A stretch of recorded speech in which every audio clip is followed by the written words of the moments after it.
दोस्तों आज की इस वीडियो में हम बात करने वाले हैं कि एनओसी के थ्रू हम गाड़ी को कैसे क्या ट्रांसफर करेंगे। तो ट्यूटोरियल को स्टार्ट करने से पहले सबसे पहले आप लोगों का बार बार क्वेश्चन आता है कि हमें आरटीओ विजिट करना है या नहीं करना है। तो सबसे पहले हम देखेंगे कि हमें आरटीओ विजिट करना है या नहीं करना है, इसको कैसे क्या चेक करते हैं। तो दोस्तों सबसे पहले मुझे क्रोम ब्राउजर को ओपन करना होगा और क्रोम ब्राउजर जैसे ओपन हो जाता है तो मुझे यहाँ पर लिखना है परिवहन.gov.in। परिवहन.gov.in लिखकर जैसे एंटर करता हूँ तो मैं परिवहन सेवा की ऑफिशियल वेबसाइट पर आ जाता हूँ। कुछ इस टाइप का इंटरफेस आपको देखने को मिलेगा। मैं ऑनलाइन सर्विसेज पे क्लिक कर दूंगा और यहाँ पर लिखा हुआ है व्हीकल रिलेटेड सर्विसेज, मैं इस पे क्लिक कर दूंगा। मैं जैसे इस पे क्लिक करता हूँ तो अब मुझे अपनी स्टेट को यहाँ से सिलेक्ट करना होता है, तो मैं अपनी स्टेट को यहाँ से सिलेक्ट कर लूंगा। मैं जैसे स्टेट को सिलेक्ट करता हूँ तो मैं वाहन सिटीजन सर्विस पोर्टल पर आ जाता हूँ। कुछ इस टाइप का इंटरफेस आपको देखने को मिलेगा। अब यहाँ आप अपनी गाड़ी संख्या को भरना होता है, तो मैं व्हीकल रजिस्ट्रेशन नंबर पर क्लिक कर दूंगा और यहाँ कुछ भी अपनी गाड़ी संख्या जो भी होती है उस गाड़ी संख्या को यहाँ पर डाल देंगे और यहाँ पर डिक्लेयर करने के बाद यहाँ पर प्रोसीड कर देंगे। अब मैं जैसे प्रोसीड करता हूँ तो एक पॉपअप आ जाता है। इस पॉपअप के अंदर अगर आपकी सर्विस जो भी आप उसमें कर रहे हैं अगर ये ऑटो अप्रूव्ड लिस्ट में आ जाती है तो इसके लिए आपको आरटीओ विजिट नहीं करना होता है। जैसे मैं एनओसी के थ्रू गाड़ी को ट्रांसफर कर रहा हूँ तो उत्तर प्रदेश की अगर मैं बात करता हूँ तो यहाँ कहीं भी लिस्ट में एनओसी के थ्रू गाड़ी ट्रांसफर करने की कोई प्रोसेस इस लिस्ट में नहीं है। तो इसका मतलब मुझे आरटीओ विजिट करना होगा। तो मैं इसको यहाँ पर प्रोसीड कर दूं। अब मैं फिर से यहाँ पर होम पर आ जाऊंगा। अब दोस्तों हम इसको फिर से चेक करेंगे। हम अब देख लेते हैं इसको, मैं दिल्ली की कंडीशन में देख लेंगे कि दिल्ली स्टेट में मुझे यहाँ पर विजिट करना होगा या नहीं करना होगा। दोस्तों यहाँ पर देखिए आप, ये जो पॉपअप आया है दिल्ली की कंडीशन में, ये इनमें जो सर्विसेज दी हुई है इन सेवाओं के लिए आपको आरटीओ विजिट नहीं करना होगा। देखिए ट्रांसफर ऑफ ओनरशिप, गाड़ी ट्रांसफर जब भी आप करेंगे तो उसके लिए आरटीओ विजिट नहीं करना है। उसके बाद इशू ऑफ डुप्लीकेट आरसी की कंडीशन में भी आपको आरटीओ विजिट करने की कोई जरूरत नहीं है। Change of address in RC, इसके लिए भी नहीं करना पड़ेगी। हाइपोथिकेशन एडिशन में यानी लोन जो फाइनेंस होता है उसको जोड़ने के लिए भी नहीं करना पड़ेगी और टर्मिनेशन के लिए भी नहीं करना पड़ेगी। इस लिस्ट में जो भी सेवाएं दी होती है इन सेवाओं के लिए हमें आरटीओ विजिट नहीं करना होती है। तो इसको मैं यहाँ पर क्लोज कर दूंगा और फिर से मैं होम पर चले जाऊंगा। दोस्तों मैं फिर से परिवहन सेवा की ऑफिशियल वेबसाइट पर फिर से आ जाता हूँ। फिर से अब मैं व्हीकल रिलेटेड सर्विसेज को क्लिक कर दूंगा और अब मैं महाराष्ट्र को देख लेता हूँ कि महाराष्ट्र की कंडीशन में मुझे आरटीओ विजिट करना होगा या नहीं करना होगा। तो मैं अपने महाराष्ट्र की स्टेट को सिलेक्ट कर लूंगा। कुछ इस टाइप का इंटरफेस आपको देखने को मिलेगा। अब यहाँ पर मैं, अगर आपको गाड़ी संख्या नहीं डालनी है तो सिलेक्ट आरटीओ पर क्लिक कर देंगे और कोई भी आरटीओ आप सिलेक्ट कर लो। आरटीओ सिलेक्ट करने के बाद डिक्लेयर कर दो और डिक्लेयर करने के बाद प्रोसीड कर दो। अब यहाँ जो पॉपअप आ जाता है, अगर इसमें सर्विसेज आपकी अवेलेबल होती है तो आपको आरटीओ विजिट नहीं करना होगा। देखिए, और कैंसिलेशन ऑफ परमिट, यहाँ पर duplicate RC, permit, change of address और हाइपोथिकेशन एडिशन, कंटिन्यूएशन, टर्मिनेशन, इन सारी सेवाओं के लिए आपको आरटीओ विजिट करने की जरूरत नहीं होगी। और ट्रांसफर ऑफ ओनरशिप की कंडीशन में भी आपको आरटीओ विजिट नहीं करना होगा। लेकिन आपको याद रखना है इसमें ट्रांसफर ऑफ ओनरशिप लिखा है, इसका मतलब कि एनओसी के थ्रू अगर गाड़ी आती है तो एनओसी आपको वहाँ विजिट करना पड़ेगा और एनओसी लेकर वहाँ जमा करना पड़ेगा। तो दोस्तों मैंने 3 स्टेट का आपको बता दिया है कि कैसे चेक करते हैं कि आरटीओ विजिट करना है या नहीं करना है। आशा करता हूँ आपको समझ आ गया होगा। दोस्तों अभी आपने देखा कि मैंने आपको बताया कि आरटीओ विजिट करना है या नहीं करना, स्टेप बाय स्टेप इसको चेक करना बताया। अब हम इसको ऑनलाइन करने की सारी प्रोसेस को सीखने वाले हैं। तो चलते हैं डेस्कटॉप स्क्रीन पर और इसको देख लेते हैं। तो पहले हम क्रोम ब्राउजर को ओपन करेंगे और क्रोम ब्राउजर जैसे ओपन हो जाता है तो मुझे यहाँ पर लिखना है परिवहन.gov.in और मैं परिवहन.gov.in लिखकर मैं जैसे ही इसको एंटर करता हूँ तो मैं परिवहन सेवा की ऑफिशियल वेबसाइट पर आ जाता हूँ। यहाँ पर मुझे कुछ इस टाइप का इंटरफेस देखने को मिलेगा। यहाँ पर ऑनलाइन सर्विसेज पर मैं क्लिक कर दूंगा और यहाँ पर जो पहला ऑप्शन दिया हुआ है व्हीकल रिलेटेड सर्विसेज, तो मैं इस पे क्लिक कर दूंगा। मैं जैसे इस पे क्लिक करता हूँ तो मैं स्टेट सिलेक्शन वाले पेज पर आता हूँ और यहाँ पर मुझे अपनी स्टेट को सिलेक्ट करना होता है। मैं जैसे ही अपनी स्टेट को सिलेक्ट कर लेता हूँ तो मैं रिडायरेक्ट होकर वाहन सिटीजन सर्विस पोर्टल पर आ जाता हूँ। यहाँ पर मैं व्हीकल रजिस्ट्रेशन नंबर पर क्लिक कर दूंगा और मैं जैसे इस पे क्लिक करता हूँ तो यहाँ ये ऑप्शन स्टार्ट हो जाएगा और यहाँ मुझे अपनी गाड़ी संख्या को डालना होता है। गाड़ी संख्या डालने के बाद मैं डिक्लेयर कर दूंगा। डिक्लेयर करने के बाद मैं प्रोसीड कर दूंगा। दोस्तों जैसे मैं प्रोसीड करता हूं तो एक पॉपअप आ जाएगा। इस पॉपअप के अंदर वो सारी सेवाएं दी हुई होती हैं जिसके लिए मुझे आरटीओ विजिट नहीं करना होता है। तो उसके बाद मैं यहाँ पर प्रोसीड कर दूंगा और जैसे मैं प्रोसीड करता हूँ तो मैं वाहन सिटीजन सर्विस पोर्टल के अंदर आ जाता हूँ। अब चूंकि मैं गाड़ी को अपनी ट्रांसफर कर रहा हूँ तो यहाँ पर जो ऑप्शन दिया हुआ है दूसरे नंबर का transfer of ownership TO by seller, तो मैं इस पे क्लिक कर दूंगा। मैं जैसे इस पे क्लिक करता हूँ तो एक पॉपअप आ जाएगा, यहाँ मुझे टिक करना होगा और टिक मैं जैसे करता हूँ तो प्रोसीड का ऑप्शन आ जाएगा, मैं इस पे क्लिक कर दूंगा। मैं जैसे इस पे क्लिक करता हूँ तो मैं apply for transfer of ownership वाले पेज पर आ जाऊंगा। यहाँ मेरी गाड़ी संख्या यहाँ पर शो करती है। उसके बाद मुझे 33 नंबर के लास्ट के 5 अंक यहाँ पर डालना होते हैं। 33 नंबर के लास्ट के 5 अंक डालने के बाद मैं वेरीफाई डिटेल्स पर क्लिक कर दूंगा। मैं जैसे वेरीफाई डिटेल्स पर क्लिक करता हूँ तो मैं ऑथेंटिकेट वाले पेज पर आ जाता हूँ। मैं दो टाइप से यहाँ ऑथेंटिकेट कर सकता हूँ, यूजिंग मोबाइल ओटीपी और यूजिंग आधार। तो मैं सबसे पहले यूजिंग मोबाइल ओटीपी के थ्रू यहाँ पर क्लिक कर दूंगा। अब मेरे मोबाइल नंबर के रजिस्टर्ड 4 अंक यहाँ पर शो कर रहे हैं और इसी पे ओटीपी जाएगी, तो मैं जनरेट ओटीपी पर क्लिक कर दूंगा। मैं जैसे ही जनरेट ओटीपी पर क्लिक करता हूँ तो मेरे रजिस्टर्ड मोबाइल नंबर पर एक ओटीपी भेज दी जाती है। उस ओटीपी को मुझे यहाँ पर डालना होता है और ओटीपी डालने के बाद मैं यहाँ सबमिट कर दूंगा। दोस्तों जैसे मैं सबमिट करता हूँ तो यहाँ पर कुछ स्टेप का आपको इंटरफेस देखने को मिलेगा। अब यहाँ पर दो ऑप्शन शो कर रहे हैं, ट्रांसफर ऑफ ओनरशिप और डुप्लीकेट आरसी। तो मैं यहाँ ट्रांसफर ऑफ ओनरशिप पर क्लिक कर दूंगा। ट्रांसफर ऑफ ओनरशिप पर क्लिक करने के बाद मैं इसको स्क्रॉल करके नीचे आ जाऊंगा। अब यहाँ पर मुझे जो गाड़ी को खरीद रहा है उसकी डिटेल्स को भरना होता है। तो सबसे पहले मैं यहाँ पर जो सेल है ये इसको एज इट इज रहने दूंगा। उसके बाद न्यू ओनर सीरियल नंबर इसको भी एज इट इज रहने दूंगा। उसके बाद यहाँ पर मैं उसका जो गाड़ी खरीद रहा है उसका नाम भर दूंगा। उसके बाद इंडिविजुअल को ऐसे ही रहने देंगे, यहाँ पर फादर नेम को भर देंगे। उसके बाद जनरल को ऐसे ही रहने देंगे। उसके बाद सेल अमाउंट में भी छेड़छाड़ नहीं करना है। सेल डेट को यहाँ से सिलेक्ट कर लेंगे। सेल डेट आपने जिस डेट में भी इसको गाड़ी को खरीदा है उस डेट को यहाँ पर सिलेक्ट कर लेंगे और यहाँ पर जो भी नया बायर है, जो भी बाय कर रहा है उसके मोबाइल नंबर को यहाँ पर डालना होता है। सारी डिटेल्स को भरने के बाद मैं डिक्लेयर कर दूंगा और डिक्लेयर करने के बाद मैं सेव कर दूंगा। दोस्तों जैसे मैं सेव करता हूँ तो यहाँ मेरा एप्लीकेशन नंबर जनरेट हो जाता है। इस एप्लीकेशन नंबर को नोट डाउन कर लिया जाता है क्योंकि इस एप्लीकेशन नंबर की हमें आगे भी जरूरत पड़ने वाली है, तो इसको नोट डाउन कर लेंगे और यहाँ पर मैं ओके कर दूंगा। तो दोस्तों यहाँ पर मेरी पहली स्टेप्स कंप्लीट हो जाती है। उसके बाद मैं फिर से अपने वाहन सिटीजन सर्विस पोर्टल के बाहर आ जाता हूँ। अब मैं फिर से अपनी गाड़ी संख्या को यहाँ पर डालूंगा, डिक्लेयर करूंगा और प्रोसीड करूंगा। फिर से मैं इस पॉपअप पर प्रोसीड कर दूंगा। उसके बाद मैं ये यहाँ पर जो तीसरे नंबर का ऑप्शन दिया है transfer of ownership by buyers, अब मैं इस पे क्लिक कर दूंगा। मैं जैसे इस पे क्लिक करता हूं तो जो एप्लीकेशन नंबर हमने नोट डाउन किया था उसको यहाँ पर लिखना होता है और एप्लीकेशन नंबर लिखने के बाद मैं वेरीफाई डिटेल्स पर क्लिक कर दूं। वेरीफाई डिटेल्स पर जैसे क्लिक करता हूं तो मेरा मोबाइल नंबर यहाँ पर शो करने लग जाता है। अब मैं यहाँ जनरेट ओटीपी पर क्लिक कर दूं। मैं जैसे ही जनरेट ओटीपी पर क्लिक करता हूँ तो जो मेरा रजिस्टर्ड मोबाइल नंबर जो हमने इसमें भरा था उस पर ओटीपी भेज दी जाती है। उस ओटीपी को मुझे यहाँ पर डालना होता है और उसके बाद मैं यहाँ पर सबमिट कर दूं। दोस्तों अब मेरे सामने एप्लीकेशन एंट्री फॉर्म ओपन हो जाता है। अब मैं इसको स्क्रॉल करके नीचे आ जाऊंगा। अब मुझे यहाँ पर अपना एड्रेस को भरना होता है। तो दोस्तों यहाँ पर मेरी हाउस नंबर को यहाँ पर भरना होगा। उसके बाद मैं विलेज टाउन जिससे बिलोंग करता हूँ उसको यहाँ पर भरूंगा। उसके बाद मेरा लैंडमार्क जो भी है उसको यहाँ भर दूंगा या पुलिस स्टेशन को यहाँ पर भर दूंगा। उसके बाद डिस्ट्रिक्ट जो भी है उसको यहाँ पर मैं सिलेक्ट कर लूंगा और मेरा जो भी पिन कोड है उसको मैं यहाँ पर डाल दूंगा और परमानेंट एड्रेस की कंडीशन में यहाँ पर सेम एज करंट एड्रेस पे मैं क्लिक कर दूंगा। अब मैं इसको स्क्रॉल करके नीचे आ जाऊंगा तो यहाँ मेरी इंश्योरेंस की डिटेल्स शो करेगा। उसके बाद मेरी पीयूसी की डिटेल्स भी यहाँ पर शो करेगा। उसके बाद मैं स्क्रॉल करके और नीचे आ जाता हूँ तो मेरा फी पैनल यहाँ पर शो करने लग जाता है। मेरी जितनी भी फी यहाँ पर शो कर रहा है उतनी ही मुझे पे करना होती है। तो मैं पे नाउ पर क्लिक कर दूंगा। मैं जैसे पे नाउ पर क्लिक करता हूँ तो यहाँ मुझे डिक्लेयर करना होता है और डिक्लेयर करने के बाद मैं कंफर्म डिटेल्स पर क्लिक कर दूँ। जैसे मैं कंफर्म डिटेल्स पर क्लिक करता हूँ तो मैं पेमेंट गेटवे पर आ जाता हूँ। यहाँ पर मुझे ट्रेजरी अकाउंट को सिलेक्ट करना होता है और उसके बाद मैं यहाँ पर डिक्लेयर कर दूंगा। डिक्लेयर करने के बाद यहाँ पर मैं कंटिन्यू कर दूंगा। दोस्तों जैसे मैं कंटिन्यू करता हूँ तो SBI ऑनलाइन वाला पेज जो होता है वो मेरे सामने ओपन हो जाता है।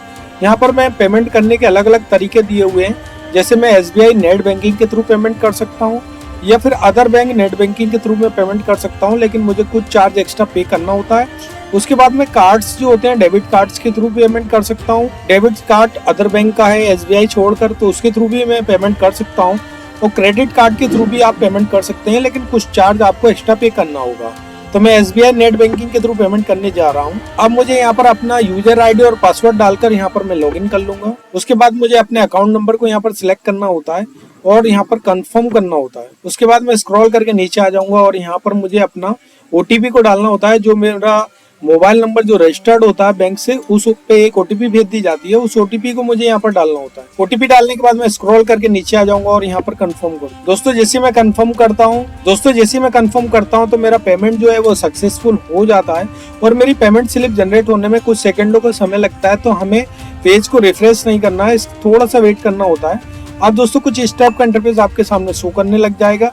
तो मैं यहाँ से अपनी रिसिप्ट जो है उसको यहाँ से मैं प्रिंट कर लूंगा। उसके बाद दोस्तों मुझे यहाँ पर डॉक्यूमेंट को अपलोड करना होता है। तो मैं स्टेप 2 में यहाँ डॉक्यूमेंट को अपलोड करने पे क्लिक कर दूंगा और आई एग्री पे टिक करने के बाद मैं यहाँ पर ओके कर दूंगा। दोस्तों अब मुझे यहाँ पर पहले नंबर का ऑप्शन होता है, इस पे मैं चूज फाइल पे चला जाऊंगा और यहाँ पर मुझे जो गाड़ी को खरीद रहा है उसकी यहाँ पर फोटो को अपलोड करना होता है। तो मैं इस पे क्लिक कर दूंगा और जहाँ भी मेरी फोटो होगी उसको मैं सिलेक्ट कर लूंगा। दोस्तों जैसे मैं अपनी फोटो को सिलेक्ट करता हूँ तो यहाँ पर अपलोड का ऑप्शन आ जाता है, मैं इस पे क्लिक कर दूंगा।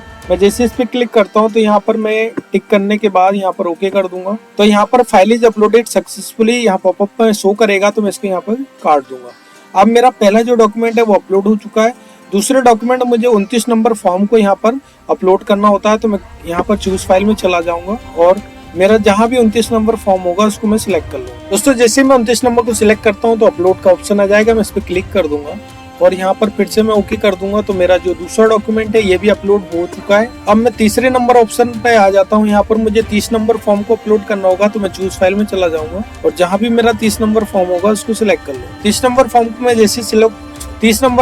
जैसे ही सिलेक्ट करता हूँ तो मेरे सामने अपलोड का ऑप्शन आ जाएगा। अब मैं इस पे क्लिक कर दूंगा और यहाँ पर मैं फिर से कंफर्म कर दूंगा। तो मेरा जो तीसरा डॉक्यूमेंट है वो भी अपलोड हो गया है। अब मुझे जो 4 नंबर का जो ऑप्शन होता है उसमें मुझे एड्रेस को अपलोड करना होगा जो गाड़ी को खरीद रहा है। तो इसकी कंडीशन में मुझे आधार कार्ड को अपलोड करना है। तो मैं चूज फाइल में चला जाऊंगा और यहाँ पर मेरे जहाँ भी मेरी आधार कार्ड वाली फाइल होगी उसको मैं सिलेक्ट कर लूंगा और यहाँ पर अपलोड का ऑप्शन फिर से आ जाएगा। तो मैं अपलोड कर दूंगा और यहाँ कंफर्मेशन के लिए ओके कर दूंगा। तो मेरी जो 4 नंबर का ऑप्शन है ये भी अपलोड हो चुका है, मेरा एड्रेस प्रूफ वाला। उसके बाद proof of date of birth के लिए भी मुझे यहाँ पर मैं आधार कार्ड को ही अपलोड कर दूंगा। स्क्रॉल करके इसको नीचे आ जाऊंगा, मेरी जो भी फाइल होगी उसको मैं सिलेक्ट कर लूंगा। तो यहाँ फिर से अपलोड का ऑप्शन आ जाएगा, मैं इस पे अपलोड पे क्लिक कर दूंगा और कंफर्म करने के लिए ओके कर दूंगा। तो यहाँ मेरे 5वां डॉक्यूमेंट भी अपलोड हो चुका है।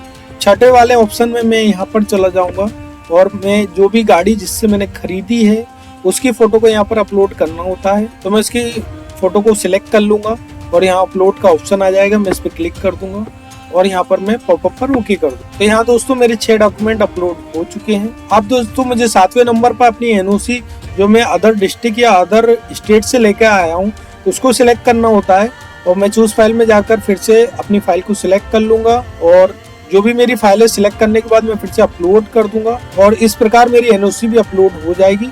मेरे सारे डॉक्यूमेंट अगर अपलोड हो जाते हैं और अगर आप किसी डिस्ट्रिक्ट से सेम डिस्ट्रिक्ट में यानी आप एक ही डिस्ट्रिक्ट में बायर सेलर दोनों रह रहे हैं तो उस कंडीशन में ये एनओसी वाला ऑप्शन जो होता है इसको एज इट इज रहने देंगे, इसमें कुछ भी अपलोड नहीं करते हैं। तो मैं इसको स्क्रॉल करके नीचे आ जाऊंगा और प्रोसीड फर्दर कर दूंगा। दोस्तों जैसे प्रोसीड फर्दर करता हूं तो सर्वर एरर हो जाने के कारण कुछ इस टाइप का इंटरफेस आ जाएगा। अब हमें फिर से अपनी एप्लीकेशन को कैसे निकालना है इसको मैं आपको करना सिखा देता हूँ। तो दोस्तों सबसे पहले मैं होम पर चले जाऊंगा। होम पर आ जाने के बाद दोस्तों मैं यहाँ व्हीकल रजिस्ट्रेशन नंबर पर क्लिक करूंगा और यहाँ मेरी गाड़ी संख्या को मैं डाल दूंगा और यहाँ पर डिक्लेयर करने के बाद फिर से मैं प्रोसीड करूंगा। दोस्तों जैसे ही मैं प्रोसीड करूंगा तो फिर से पॉपअप आएगा, इसको मैं प्रोसीड कर दूंगा। तो दोस्तों इसका तरीका ये होता है कि सबसे पहले मैं स्टेटस पे जाऊंगा, उसके बाद रीप्रिंट रिसिप्ट होता है इस पे क्लिक करूंगा और उसके बाद रीप्रिंट रिसिप्ट फिर से क्लिक कर दूंगा। तो ये इस टाइप का इंटरफेस आपको शो करने लग जाएगा। तो दोस्तों मैं यहाँ रजिस्ट्रेशन नंबर वाइज पे मैं क्लिक कर दूंगा, उसके बाद यहाँ पर मैं एप्लीकेशन पे क्लिक करूंगा और यहाँ पर मैं ऑनलाइन सर्विस पे क्लिक करूंगा।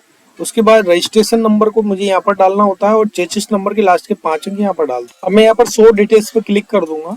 जैसे ही मैं शो डिटेल्स पे क्लिक करता हूँ तो इसको स्क्रॉल करके नीचे आ जाऊंगा और जो भी यहाँ पर एप्लीकेशन यहाँ पर दिखाई देती है वो हमारी गाड़ी के साथ जो भी जैसे हमने फिटनेस कराई है, पहले भी कहीं ट्रांसफर कराया है, तो वो सारी डिटेल्स यहाँ पर शो करता है। तो दोस्तों अभी जो भी डेट्स होती है, जैसे आज की डेट में मैंने जैसे जो भी फी काटी है वो यहाँ पर शो करेगी सबसे लास्ट में। तो मैं इसको प्रिंट रिसिप्ट पर क्लिक कर दूंगा। अब दोस्तों देखिए मैं वापस से स्टेप 1, स्टेप 2 और स्टेप 3 तीनों स्टेप्स यहाँ पर शो कर रहा है। अब मैं यहाँ प्रिंट रिसिप्ट पर जाकर अपनी जो पेमेंट की रिसिप्ट होती है उसका भी प्रिंट यहाँ से मैं ले सकता हूँ। तो इसको मैं यहाँ पर सेव कर लूंगा एज ए PDF में इसको सेव कर लूंगा। अब दोस्तों दूसरी स्टेप्स जो है मेरी कंप्लीट हो चुकी थी, लेकिन सर्वर एरर हो जाने के कारण एकदम से मैं बाहर आ गया था और मैं फाइनल सबमिट नहीं कर पाया था। तो यहाँ पर मैं यहाँ से फाइनल सबमिट इसको कर दूंगा। तो मेरी जो एप्लीकेशन है वो फाइनल सबमिटेड हो चुकी है। तो मैं इसको यहाँ पर होम कर दूँ। तो दोस्तों मेरा जो डॉक्यूमेंट की प्रोसेस होती है अपलोडिंग की और फाइनल सबमिट की है कंप्लीट हो चुकी है। अब दोस्तों मुझे यहाँ पर अपनी जो एप्लीकेशन होती है उसका अपॉइंटमेंट लगाना होता है। तो अपॉइंटमेंट लगाने के लिए मैं फिर से वन सिटीजन सर्विस पोर्टल पर फिर से आ जाऊंगा, क्योंकि कोई भी प्रोसेस आप करते हो तो फिर से वापस से बाहर आ जाते हैं। तो अब इसको फिर से हमें अंदर वापस से जाना होगा। तो मैं फिर से व्हीकल रजिस्ट्रेशन पर क्लिक करूंगा, यहाँ अपनी गाड़ी संख्या को डालूंगा, उसके बाद डिक्लेयर करूंगा और प्रोसीड करूंगा। अब दोस्तों अगर आपके सामने इस टाइप का पॉपअप आता है तो कंट्रोल F5 से आप जो पुराना जो भी इसमें जो सर्विस ऑन होती है उसको कंट्रोल F5 से ऑफ कर देंगे, या फंक्शन F5 से आप इसको चाहोगे तो ऑफ हो जाएगा। देखिए ये ऑफ किया। अब मैं व्हीकल रजिस्ट्रेशन पर क्लिक कर दूंगा। रजिस्ट्रेशन नंबर डालने के बाद मैं फिर से डिक्लेयर कर दूंगा यहाँ पर और प्रोसीड कर दूंगा। फिर से मेरे सामने एक पॉपअप आएगा, इसको मैं फिर से प्रोसीड कर दूंगा। अब दोस्तों कुछ इस टाइप का इंटरफेस आपको देखने को मिलेगा। मैं वन सिटीजन सर्विस पोर्टल के अंदर फिर से आ गया हूँ। अब मुझे यहाँ अपॉइंटमेंट पर मैं क्लिक कर दूंगा, उसके बाद बुक अपॉइंटमेंट पे क्लिक कर दूंगा मैं। उसके बाद मुझे एप्लीकेशन नंबर यहाँ पर डालना होगा और एप्लीकेशन नंबर डालने के बाद यहाँ पर मैं कैप्चा डाल दूंगा और कैप्चा डालकर गेट यूजर डिटेल्स पर मैं यहाँ क्लिक कर दूंगा। दोस्तों जैसे ही मैं गेट यूजर डिटेल्स पर क्लिक करता हूँ तो यहाँ मेरी कुछ बेसिक डिटेल्स यहाँ पर ओपन हो जाएगी, जो भी हमने पहले भरी थी। जो हमारा पहला ओनर था उसकी सारी डिटेल्स यहाँ पर शो करती है।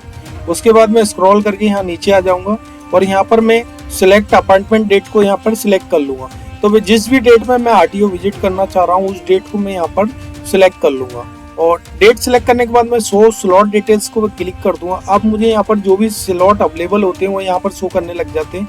मैं इस पर टिक कर दूंगा और टिक करने के बाद मैं बुक यूजर डिटेल्स पर क्लिक कर दूंगा। अब इसको कंफर्म करने के लिए मैं यहाँ पर यस कर दूंगा। उसके बाद मेरा जो अपॉइंटमेंट है वो जो मेरी एप्लीकेशन है उसकी अपॉइंटमेंट बुक हो चुकी है, तो मैं यहाँ पर ओके कर दूंगा। तो मैंने जो भी डेट लगाई है उस डेट पर अब मुझे RTO में विजिट करना होगा और इसका भी हम प्रिंट आउट ले लेंगे। तो दोस्तों इस प्रकार मैंने स्टेप बाय स्टेप आपको सारी चीजें बताई हैं। अब अगर हम डॉक्यूमेंट की अगर बात करें तो डॉक्यूमेंट के लिए मैं आपको सारी डिटेल्स अब दे देता हूँ, क्या क्या डॉक्यूमेंट लेकर आपको RTO में विजिट करना है। और आपको RTO में विजिट करना है उत्तर प्रदेश की कंडीशन में, और अगर आप किसी और स्टेट से बिलोंग करते हैं जैसे दिल्ली की कंडीशन में तो आप पॉपअप में चेक कर सकते हैं कि आपको RTO विजिट करना है या नहीं करना है। ये मैंने आपको सारा बताया है। तो डॉक्यूमेंट क्या लेकर हमें RTO विजिट करना है उसके लिए मैं आपको बता देता हूँ। दोस्तों अभी आपने देखा कि मैंने आपको ऑनलाइन करने की सारी प्रोसेस बताई है। अब दोस्तों अगर मैं डॉक्यूमेंट की बात करूं तो आपको 29 नंबर के 2 फॉर्म लेकर जाना होते हैं और 30 नंबर का 1 फॉर्म लेकर जाना होता है। जिसने गाड़ी को सेल किया है उसकी एक फोटो चाहिए होती है और जो गाड़ी खरीद रहा है उसकी भी एक फोटो चाहिए होती है। इसी के साथ दोनों लोगों के आधार कार्ड चाहिए होते हैं और पैन कार्ड अगर आपके पास है तो इसके साथ लगा सकते हैं, बाकी मैंडेटरी नहीं होता है। और इस पर मेल ID भी अगर आपकी है तो मेल ID भी लिख लेंगे। और इसी के साथ आपको 28 नंबर के 2 फॉर्म इसी के साथ सबमिट होना चाहिए, NOC होना चाहिए और इसी के साथ आपका प्रदूषण होना चाहिए, बीमा होना चाहिए और ओरिजिनल RC की कॉपी इसके साथ लगाना होती है। तो ये सारे डॉक्यूमेंट आपको एक साथ एक फाइल बनाकर RTO में अगर आपको विजिट करना है तो उस RTO में ले जाकर सबमिट करना होती है। तो ये प्रोसेस जब हो जाती है तो जब हम इस फाइल को जमा कर देते हैं तो सबसे पहले सीन की प्रोसेस होती है। सीन की प्रोसेस के दौरान गाड़ी को चेक किया जाता है कि गाड़ी अवेलेबल है कि नहीं है। जो गाड़ी की चेसिस नंबर जो है वो सीन होता है और जो आपका 30 नंबर फॉर्म होता है उसको उसके ऊपर रख के रब किया जाता है नीचे वाले पोर्शन पर। ये पेंसिल से रब किया जाता है।